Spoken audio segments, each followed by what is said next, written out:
Hi friends, I'm Tilak. You're watching Tech Made Me Unique, and today we're going to see how to insert the stickers on your Canva mobile.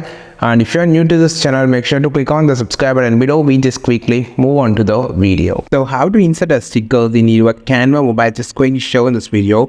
For that, first step, click on the element section here, and you can find an option called the swipe down. You can find an option called stickers. Click on the see all option, and here you can find arrow stickers, word stickers, foot stickers, and shape stickers. You can click anything, and you can also search for the stickers. I'm just going to place this here, and then just going to add some more stickers.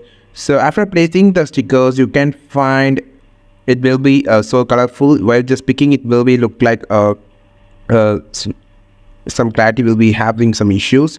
So you can also change the color of the some of the stickers. You could be, for example, just choose this and just choose this here. You can just change the color of the sticker to any color you just need it. It's simple. So this way you can just create your own creation of post for Instagram or whatever you just needed. It's so simple to insert the sticker and create whatever you just needed. You can also search any sticker you just needed. I think this video helped you a lot. Like this video, share this video, subscribe to this channel. We will meet our next video with a super valuable content. This is Tilak signing off from Tech Made Me Unique. Have a wonderful day.